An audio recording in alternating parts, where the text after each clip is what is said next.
to do a acknowledgement to country. We like to do that before all of our programs.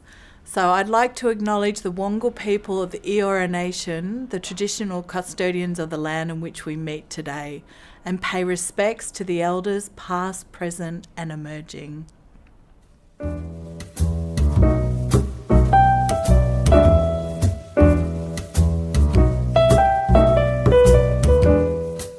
Welcome. I'm Gabriel Farago, the author of the Jack Rogan Mysteries Series, and this is my Masterclass. We have with us today Sarah Wild, the Library Outreach Officer, who will do what normally is done by the audience. Ask questions, hopefully questions that you would like to have answers for. Unfortunately, because of the COVID-safe situation, we are not allowed or in a position to have a live audience, and therefore this is the next best thing we could come up with, and I'm sure you will find the format instructive and enjoyable. So, let us begin. I would like to begin with letting you know something about good news. This is all going to be good news because self-publishing, the subject of our masterclass today, is something that can be done. And you out there can all do it if you follow some basic thought out principles, which I would like to share with you today. To begin with, maybe a few words about myself. I have come to writing a little later in life. I have behind me a long legal career. I've been a practicing barrister for several decades and started out doing a lot of criminal work, which you would expect to hear has given me great insight into certain parts of human nature, and I have come across a lot of fascinating characters who are reflected in some of my books. So, what we will do in this masterclass is divide the subject into two separate parts. The first part, which I would like to call Why Just Writing Your Book Is Not Enough, and the second part will be Ripples in the Pond. In the first part, we will discuss how you should prepare your manuscript. That is critical and at the very center of what we are going to do. The second part is all about putting your work out there, sharing it with the world, and I call that part Ripples in the Pond. So, let me begin. You stand or fall, you will be criticized or acclaimed, you will be celebrated or condemned by one thing alone, and that is the quality of your work. It all depends on that. And the next few steps that I would like to discuss with you are designed to give you some insights into how you can prepare the best manuscript that you are capable of. I would like to call this journey, and it is a journey, I would like to call this journey Climbing Mount Publish. Now, Mount Publish is a very daunting mountain. It stands there behind me and is the long journey from finishing your manuscript to the top of the mountain, to polish it, to put it out there, and to bring it to the world as a completed work. So in regards to, I'm so intrigued at this Climbing Mount Publish. Yes. And wanted to ask you, so I have to admit, I'm asking for a friend, how long did it take you to actually polish your manuscript? Once you'd finished it, how long did you tweak it before you thought, yes, now I might be ready to publish? Well, let me answer you this way. To write the first book, which is right over here, The Empress Holds the Key, Yeah. to actually write it took about 10 years. Mm-hmm. At the time, I was still practicing law full-time, and was able to write only late at night and during court appointments, so it took a long time. I can imagine. But that was only the case with book one. Mm-hmm. The books that followed, there are now 5 books in the series. Very soon Impressive. 6, because the next book will be published within a month. Mm-hmm. And those books constitute the Jack Rogan Mysteries Series. Mm-hmm.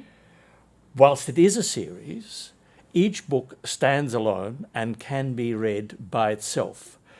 However, the subject matter and the characters are linked, so that if a reader has read the series in sequence, they will get so much more out of it and have connections and nuances with the characters and the action that was dealt with in the previous books. But each book is standalone.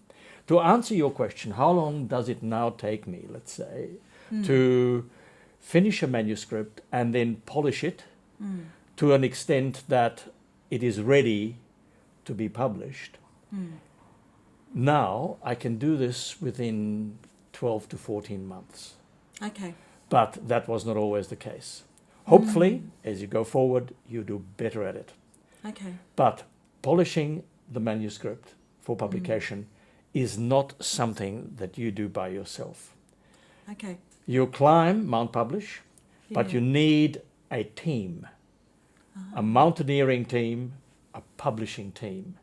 And there are several key Makes sense. team members who help you do that. Mm-hmm. Would you like to know something about those? Yeah, definitely. Would you like to Definitely. do I'd that? love Okay. to hear some details. Let us begin with the first, and I would suggest the most important team member, and that is your editor.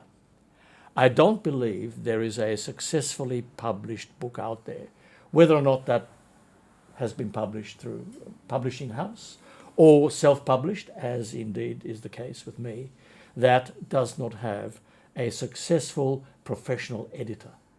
You need that. It does not matter how good you are, how good your language, how good your concepts, you do need a professional editor. And without that, I don't believe you will have the quality of a book that will go out into the marketplace and be successful. So your first team member is the editor. Okay. But the editor is only the first. There are other team members. The second most important team member is the proofreader. Once your manuscript is completed and an edit has taken place, and you feel that it is now ready to be finalized before you send it out for publication, you need a proofreader. And the proofreader, in my view, Sarah, has to be someone different from yourself, obviously, and the editor. And I'll tell you why. Not because your skills are not up to it. You can be the best speller. You can be on top of your characters and your subject matter like no one else. A proofreader will come in with fresh eyes and see your text in a different way and pick up the small things that could be so annoying if left unattended, that would put a reader off the track and put your book aside because it has errors. And we don't want any errors. So I have you to need to admit, have that. So as a librarian, yeah, if you're reading a book that has, you know, even just the smallest errors, it really does put a hitch in terms of just Yes. your reading flow. yes, you can't afford to do that.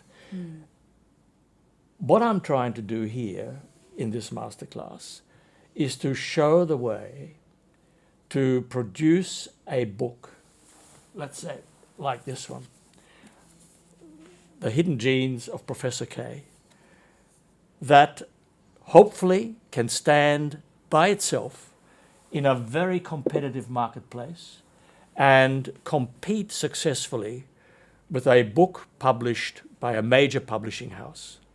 And the good news, which I started to tell you about at the very beginning of the class, is that it can be done. Each and every one of you is in a position to do this if you have the discipline, if you have the drive, if you are prepared to do the research, because the time we have reached in publishing, the times we live in, now allow us to do this. So what do you see as in terms of the developments that now enable people to do that? Well, to answer that question, we have to travel back a few years. Let's say 5 or 6 years ago, I don't believe it would have been possible to produce a series of books of a level that is competitive with professional publishing. The internet has opened possibilities that were unthinkable a few short years ago. It is now within reach for everyone. The publishing industry has gone through extraordinary changes during the last few years, and the internet in particular has made it possible to do this as a standalone author, as a self-published author, to actually compete with professional publishing houses. There has, Sarah, I believe this firmly, never been a better time to be a self-published author than right now. And ironically, the COVID situation worldwide has contributed to an awareness of reading in a way that I have not seen in years. There are more people out there reading now than ever before. And electronic reading has taken off like never before. People read on their tablets, they read on their iPads, they read on their PCs. They have audiobooks, and that will be a subject for perhaps another time, like never before. So, all good news, and it can be done. So Gabriel, so can I ask you, in terms of the role of an editor, Yes. what's the main contribution that you see in terms of bringing it to your novel? Well, the editor has a very, very important function in that the editor looks at your manuscript as a total concept that has to make sense to the reader. One important point you have to keep in mind when you create a book, when you create a story, is that it is in your head. It has to flow from your ideas and your head into a written form and become the written word on the page. Now, you of course know your story inside out. You know your characters inside out. You know the dialogue and what you'd like to say. But at times there are gaps in that you assume that your reader is familiar with all that. And of course that is not the case. The editor makes sure that from a professional point of view, your story is structured in a way that makes sense, in a way that a reader can follow, and the story flows, the characterization is consistent, and the dialogue makes sense, and there are no gaps. And the editor will point these issues out to you, and then it's up to you to correct them. Now, it is important to keep in mind that every single word, every single idea in all of the books, all of my books, are my ideas, my words, my sentences. The editor does not rewrite your work, does not become a ghostwriter who perhaps corrects all these things. It's up to you. The editor is a guide, and a very important one, who will look at your work in a professional way and point out these possible gaps or misunderstandings or something that is not clear, and it's up to you then to correct it. But that's the editor's function, very important. Okay, no, that's clear. That's really interesting. Yes. So you mentioned that so far in our team, we've got an editor and a proofreader. Is anyone else in? Oh, yes. Well, the proofreader is an obvious one. The proofreader comes in at the very end and then makes absolutely sure that all the little details are in order. And there are no glitches of punctuation or paragraphs or obviously spelling, that goes without saying. Hopefully all of that has been corrected much earlier, because nothing can be more annoying and nothing can detract from the quality of your work more than these pesky little errors. And you see, a professional publishing house will do exactly the same, will make sure that there are no errors in your text, because if you don't do that, you will look like an amateur. You will not have the quality, perhaps, that your work deserves, and you should not publish a book that hasn't been polished, hasn't been proofread, and has not been proofread professionally. So that's the next most important member of your team. But this is by no means the end. Okay. Don't forget, you are in control of the entire book. And the book is not only the text between the covers, it also consists of the cover and the layout and the cover design. Very, very important aspects of a successfully published book. Now, the next team member, therefore, should be a cover designer. Of course, if you are very artistic, maybe you can do all this yourself, but I don't have that confidence. I believe you should get the best professional available to do the job. There are now so many talented cover designers available on the internet because of the changes in publishing. They used to work for publishing houses exclusively. Now they are freelance. You can get talented cover designers who will then, with your input, design a book cover that reflects your work professionally. But bear in mind, you are in the driver's seat. You are the one who gives instructions to a cover designer as to what you would like to have on the book cover. You know the story better than anyone. You therefore should have a cover that captures the ideas, the atmosphere, the flavor of the story. And that should be reflected in the cover. Again, the cover designer comes in from the cold. He does not know your story. He has to be guided by you. So it's up to you to instruct the designer with your ideas, and then it will be a collaboration between the artist and yourself to come up with a book cover. Now, let me illustrate this by showing you some of my book covers. This is my latest book, The Curious Case of the Missing Head. That was published last year, and a very talented cover designer and I got together and collaborated in creating the cover. Now, the other important aspect of the book cover is the blurb in the back. Now, we all know what a blurb is, I assume. It is the brief description of the book and the story on the back of the cover. Now, Sarah, I can tell you that is one of the most difficult things to do. To compress a book of 500-600 pages, like most of mine are, into one paragraph that acts as an enticement to read the book, as a hook, to create attention, to create anticipation, yet at the same time conveys the storyline and gives a flavor of the story and the characters, is extremely difficult to do. You either attempt that yourself, and it can be done, or you get someone to help you, and there are people available again on the internet who will be able to help you in drafting a professional blurb. So that's something that you can think of as well. Yeah, very niche. It is very niche and is critically important. Again, a professional publishing house will have people available who will step in and, with your collaboration and your input, create a blurb that does all that. Now, taking a step back, we are talking about self-publishing here in the electronic world. Most of my books are sold and read electronically. In fact, the ratio between a print copy, which is available, of course, online, you can buy a print copy of all of my books, and an electronic copy for Kindle, for your tablet, for your telephone, many people read it on the phone.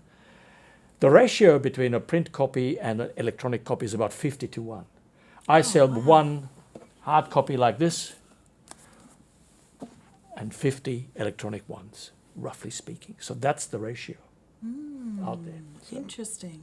So therefore, the cover has to look good also in electronic format. This is very important to keep in mind. The blurb has to capture the potential reader and convey the story of your book professionally, or you will lose their interest. because people surf the net, they surf Amazon, they look at hundreds of books. You are competing with thousands of authors, with tens of thousands of books out there.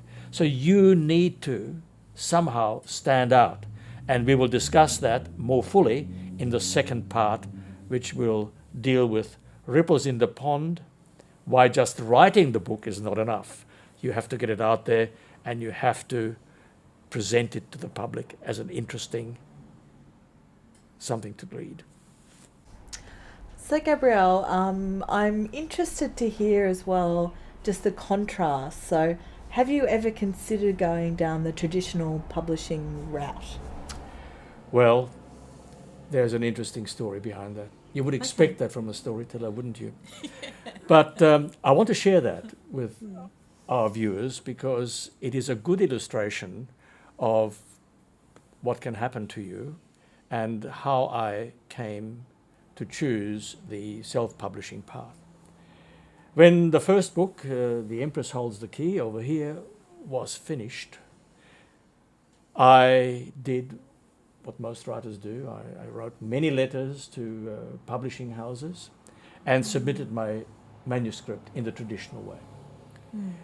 And to my surprise, a couple of weeks after sending these letters out, I got a favourable reply from a major Australian publishing house saying, we are very interested in your book and we'd want to talk to you. So I thought, my God, that was easy. Oh, my goodness me, I have a major publishing house that shall remain nameless, interested. That was about the extent of the good news. What came after that was a very, very difficult and painful journey, and I tell you what it was. I submitted my manuscript. The professional editor from the publishing house stepped in, had a look at it, and then suggested changes here, changes there, all of which I attended to. And then the whole process dragged on. For weeks I did not hear anything. Then came back some reluctant reply as to, we need to do more about this, we need to do more about that. You're a first-time author, it's a very big book, you are not known to the public, we have to think about this. After about 10 months, Sarah, I became very impatient. I said, well, this has to come to a head. I asked for a meeting, I went in, I had a meeting, and I was told, look, Dan Brown has just published the Da Vinci Code, which in some way is a concept not dissimilar to your book, has been enormously successful, will overshadow anything that as a first-time author you could hope to do, and therefore reluctantly we will not go ahead. I said, well, this took you 10 months to tell me? It was a crushing experience that I had at the time. I took a step back, I dusted myself off, and I looked around. And then I found a way to take the self-publishing route. And frankly, and this is the good news, Sarah, I have not looked back for one single day. Now that said, let's pause for a moment. I am by no means critical of going down the traditional publishing route. If the opportunity arises and the publishing house is interested in your book, consider it, take it. It will make your journey perhaps easier, but remember this, you are giving up a huge amount. What are you giving up? Well, you're giving up your independence, you're giving up your choices, you're giving up the ultimate say about the format of your book, how it will be published, how it will be distributed, the cover design will be up to the publisher. You are really abdicating control of your publishing journey. But that's the price you pay for having perhaps the security and the prestige of a publishing house standing behind you and doing all the things we are talking about here today. And we'll talk about in part 2, because the publicity, the putting out there of the book, all of this will be done by the publishing house. But like everything in life, it comes at a price. And the price is your independence and your control, and I may say, the return on your efforts. I have over the years, created my own publishing house. It is called Bear and King Publishing, and I have my own publishing company now. I have my own publishing team, and I am doing all of this myself. Therefore, Sarah, by being a self-published author, you retain control over your journey, over your destiny, over your work, over your effort. But bear in mind, nothing is free. You're giving up your time. You have to do a lot of research to make this possible. And if the opportunity arises for a publishing house to perhaps step in and do that for you, you should seriously consider it. But bear in mind what you're giving up in return. So, Gabriel, that was very interesting. Learning a little bit about that process. Right. And I was just wondering, so just to conclude the first segment, is there any words of wisdom that you can pass along just about being a writer? Yes, I think there is something. Perhaps wisdom might be a little too strong a word, but let me put it this way. Experience has taught me during this journey of writing all these books that reading is very subjective. So is taste. What may be considered as a gripping plot and fascinating characters by one may be viewed as pedestrian and boring by another. These are observations I have incorporated into this little book here called Going It Alone, a Case Study. Why Writing Your Book Is Not Enough. It is available on the internet, and it summarizes what we are discussing here today. And I would like to continue by saying this to our viewers, that a sentence is not a formula. Diverse outcomes are possible despite the words being the same. There is no certainty here. Everything is subjective. Because a work of fiction appeals to the imagination, to feelings, senses, emotions, and so on, it will have a different effect on every reader. Therefore, please keep in mind that you cannot and will not appeal to everyone, nor should you try. Be true to yourself as a writer, trust your instincts, and do not be distracted by what others may think, and thus compromise the integrity of your work. I would like to leave our readers and our audience with these few thoughts. Thank you, Gabriel. It's a pleasure. Thank you so much for the opportunity.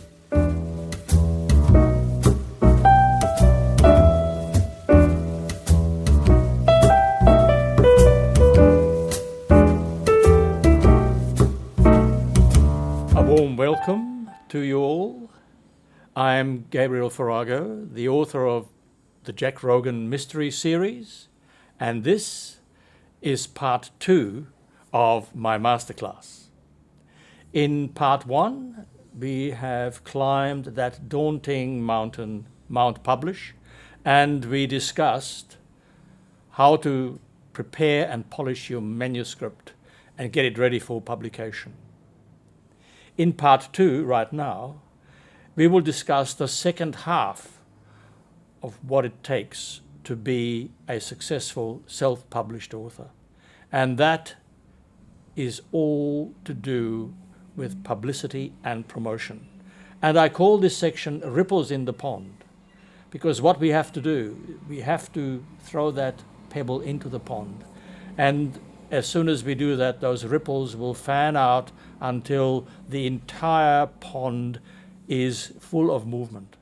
And this is what you, as a self-published author, will have to do. You have to put your work out there. Before you do, bear in mind that you will be competing with thousands of writers. You will be competing with tens of thousands of publications. The publishing market is enormous. The competition is fierce. And you will have to present your work in a way that it stands out and that not only is it noticed, but it has to deliver what it promises to deliver. And this part 2 of our masterclass will endeavor to deal with this very complex yet fundamentally important subject. Gabriel, before we start, I was just wondering if I could ask a question about your books that you've published. Certainly. So, how many books have you published yet? And I believe that you've got a new one coming out. Oh, yes, you do. All right. The Jack Rogan Mysteries Series so far consists of 5 books. They're all here in front of me. The first one was The Empress Holds the Key. That was followed by The Disappearance of Anna Popov, which is here.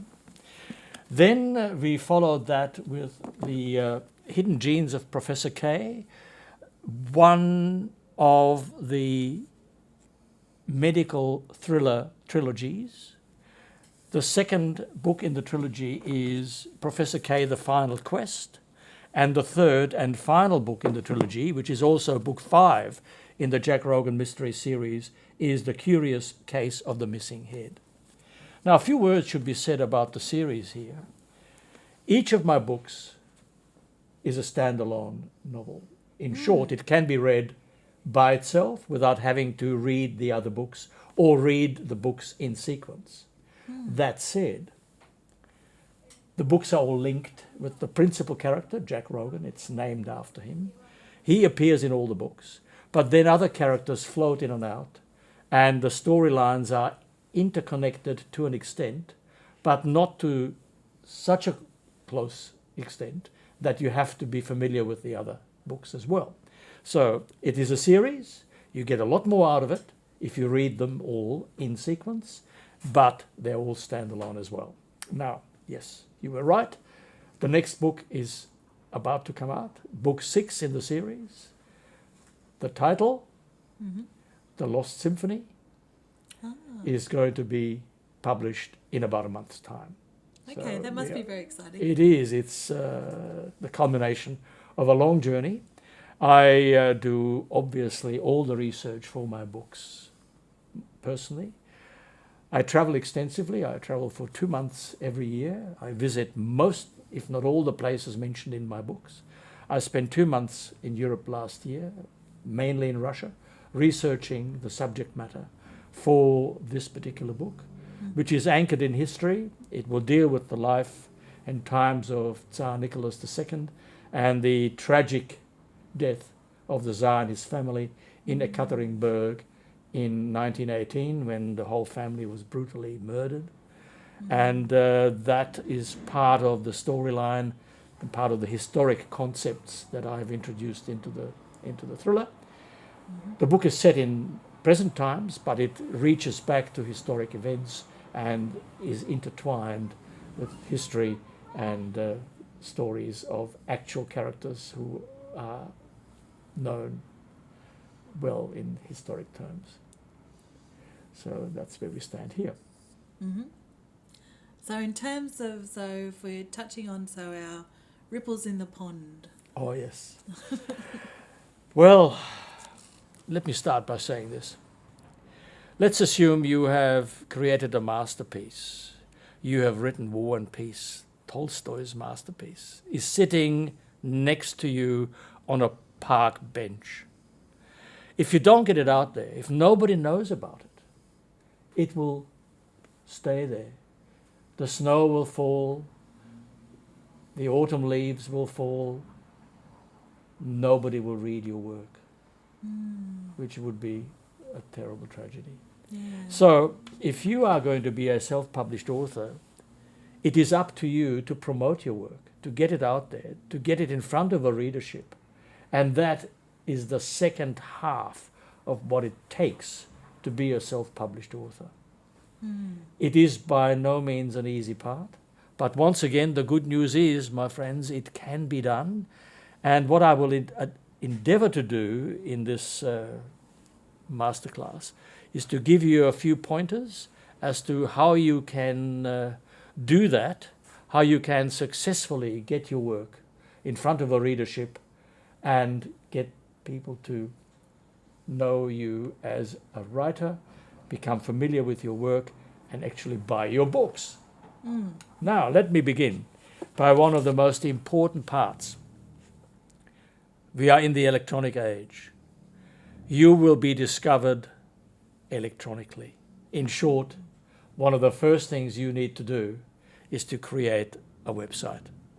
And your website is your window into the world, is your window to your readership, and therefore has to be very professionally done, professionally designed and constructed. Once again, I say similar things to what I've done in the first part of this masterclass. If you need to design a book cover, I would suggest to you, you go to a professional. Don't attempt to do it yourself. If you want to design a professional website, yes, you will have ideas, yes, you can do certain things yourself, but to be a professional site that is properly hosted and has all the parts and components that you should have, and is the first contact between you and your readership, you need a very well designed professional website. May I invite you, my friends, to perhaps visit mine. You will find the reference to my website on the banner behind me, and you will be able to, in your own good time, have a look at how that website looks now, today, and how I have endeavored to incorporate all the aspects that it should have to make it appealing, to make it interesting, and to make it engaging. Once again, there are so many talented freelance operators available today that are there for you to engage and will prepare and design a site that will do the job. I suggest that you do that and you spend some time and some resources in designing your website. Now, the website should have several components. It will have a home page. It will have a My Books page, which will deal with all of your books and publications. It will have a blog segment, and we'll talk about blogging later. And it will also have a contact page whereby readers or interested parties can reach you and can find you. So you need to be able to be in contact with them. Now, these are the important aspects of your website. And you can make the website interesting, including videos, and they are important components to make your website engaging. You should also introduce yourself and have a biography included in your website that will give the background of you as the writer, create an author profile, and show your readership who you are. So that is your first and most important part of the ripples in the pond. That's a big pebble. That's a big pebble. Okay, so that's what you need to do. So you mentioned about blogging. So yes. How important is that? Well, blogging, Sarah, is very important because it allows you to showcase your writing on your website.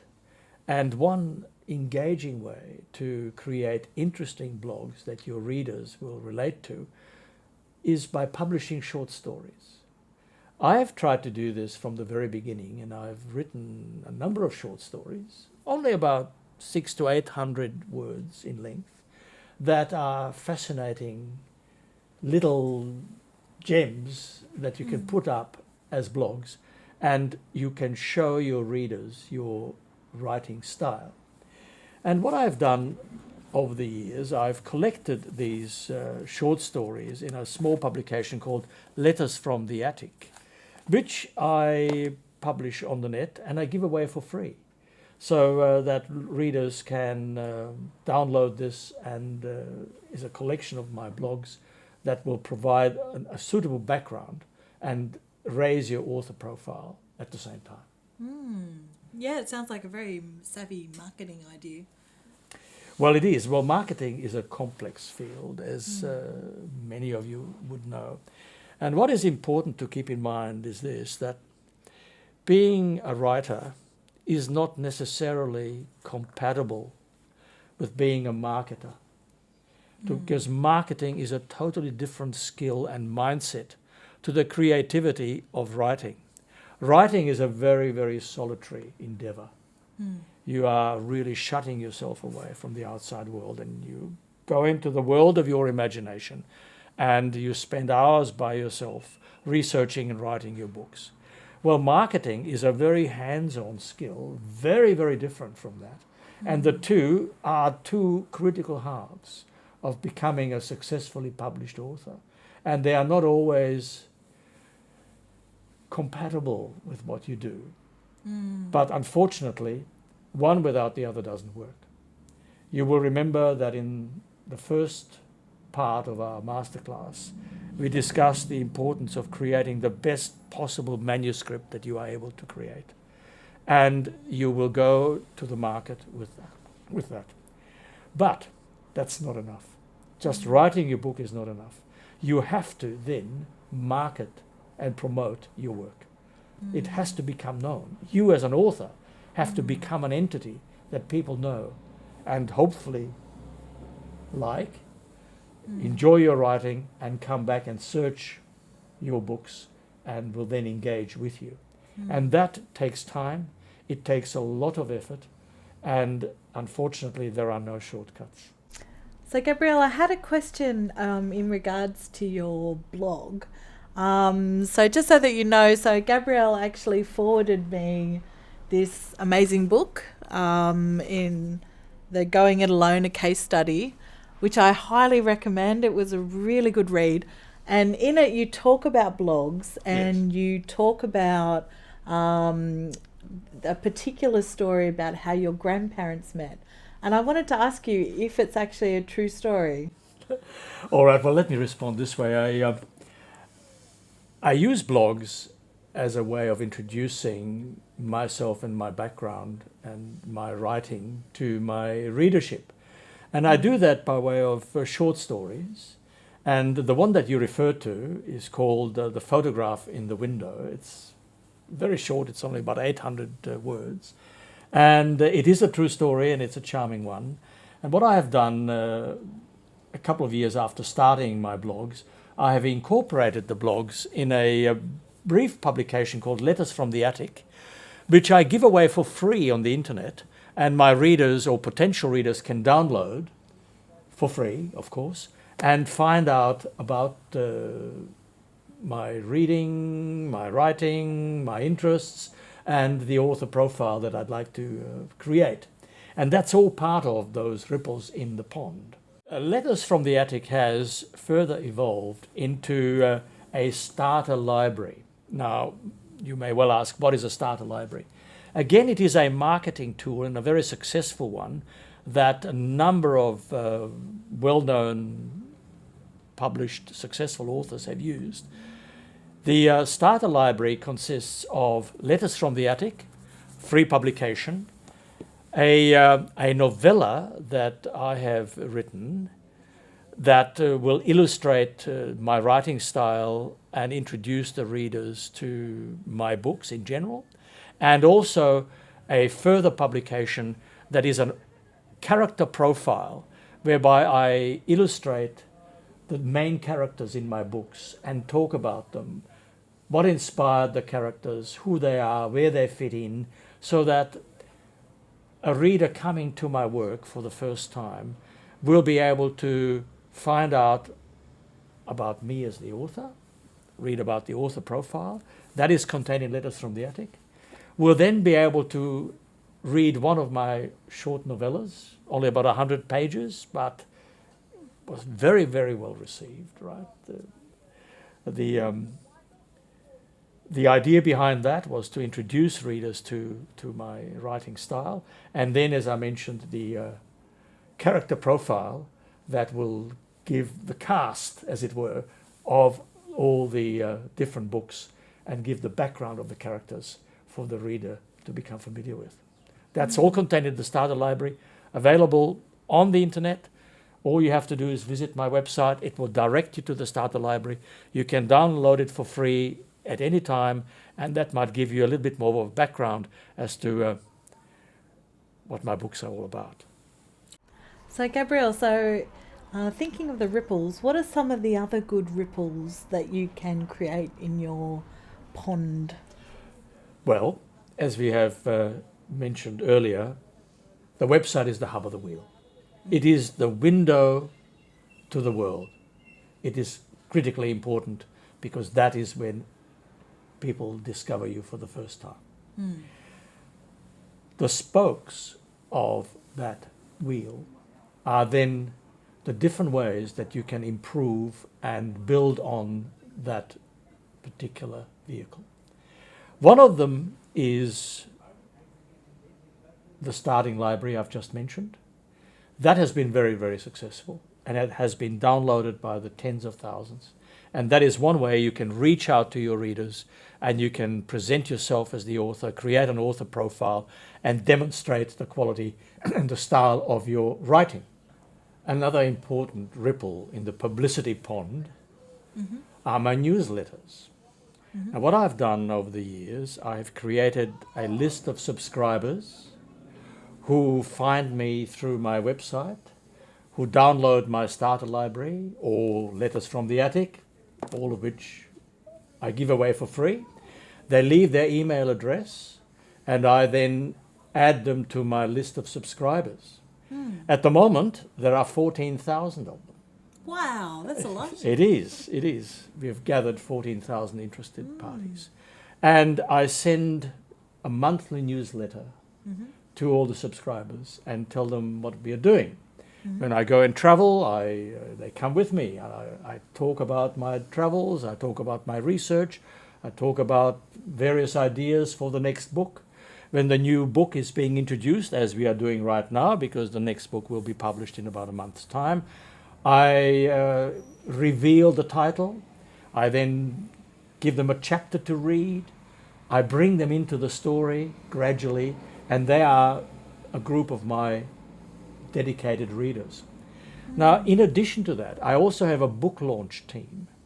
And the book launch team at the moment consists of about 800 very dedicated readers who are familiar with my work and who go out there and promote my books for me as well, to their friends, on their social media sites.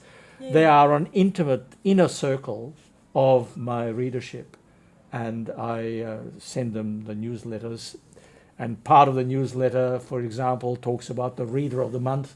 One of my readers is the Reader of the Month. They get a signed copy of one of my books sent to them as a bit of a recognition. So you interact with your readership all the time. And you add to your subscribers. And you create that very big ripple in the pond. Because if you pause for a moment and consider how powerful a tool social media is, it is extraordinary what can be done. Because if every one of my readers maybe has 10 friends who are interested in reading my books, all of a sudden you're looking at 100,000 people who are then driving traffic towards my social media sites. I'm very active on Facebook, for example. You can find me on all the platforms. And the blogs are, of course, a major part of it. So they will discover what I do. They will download my starter library. By doing that, they become part of my readership group, part of my subscribers. They then get the newsletter. They become engaged in what I do and become a following and become ambassadors. I call them my ambassadors, who go out and also promote my book. But we come back to one of the most fundamental things that we have touched upon in the first part. You stand or fall by the quality of your work. If your work is not up there, is not engaging, or is full of mistakes and little glitches, your website is not professional, none of this will work because people will not be interested. So you have to deliver what you insinuate or what you hold yourself out to be able to do. You have to deliver the quality. And if you do, then it is possible to go out there and the market will take you on this big wave, and those ripples in the pond will become a tsunami that will propel you forward. Does that make sense? Yeah, it's very encouraging. I did want to ask you a question about, in terms of other big ripples. We were chatting during one of the breaks about awards, and I just wondered if you can sort of detail the way in which you can use that in terms of marketing. Right. Well, Awards are obviously a recognition of your work. If the quality of your work is so fundamental, one of the best ways to demonstrate that is to enter your books in competitions and have it assessed by professionals. And if you are fortunate to win an award, then that will significantly stand out and propel you forward. I have been very fortunate in that most of my books have in fact won awards. Let me give you an example. The Hidden Genes of Professor K became a Gold Award winner in the American Reader's Favorites. And once that has happened, Reader's Favorite in the US puts that award on their website. And that goes probably to about 1 million subscribers. All of a sudden, your name is out there, your book is well known, it drives traffic to your website. Your website is interesting, it has blogs, it is engaging. Those visitors will be able to find your starter library, they download your starter library, they leave their email address behind, you add them to your group of subscribers, you send them your newsletter, they find it engaging, you talk about your next book. If they've enjoyed the one they have just read, they will enjoy hopefully the next book. If they do, they will talk to their friends. All of a sudden, the ripples in the pond will propel you forward. So awards are very important. Again, you'll stand or fall by the quality of your work. Don't be afraid to be judged. Have confidence. You will never please everybody. We know this already. But you will please many with your quality, and you will find your readership. And if you do, you will get those awards, and they will make your work stand out and be an important part on the path to success. Well, Gabriel, I'd be interested to hear if you have any concluding remarks, but I just wanted to say how appreciative we are that you've come in today to share part 1 and part 2 of the masterclass. I feel quite sure that people will have gotten some really valuable insights from it, but I would love to hear some of your concluding thoughts. Well, Sarah, Inspirations. I understand what you're saying. First of all, a big thank you for the opportunity. As you know, a storyteller loves to tell stories. So this has been a wonderful opportunity for me to share some of my experiences with your readers. And I sincerely hope that you have found some of the observations helpful. And most importantly, if you don't take away anything else from this masterclass, please take away this. It can be done. You can become a self-published author.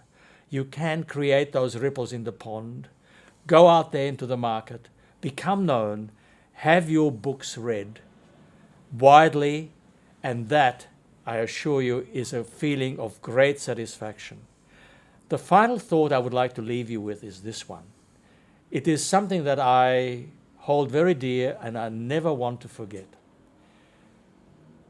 When someone reads your book, one of your books, let's say this one here, if someone actually takes the time to read what I have created, is prepared to come into the world of my imagination, what does that person do, Sarah? I tell you what it is. They pay me the biggest compliment there is, and they give me the most valuable thing that they have as a human being, and that is their time. They spend a number of hours reading what I've created. They are prepared to follow my thoughts and my ideas, and that to me is extremely precious, and ultimately that is my reward. So thank you once again for the opportunity. I've immensely enjoyed that, and I sincerely hope that you have taken away some ideas and a little bit of inspiration of following the path of a writer. Thank you for your attention. Thank you so much.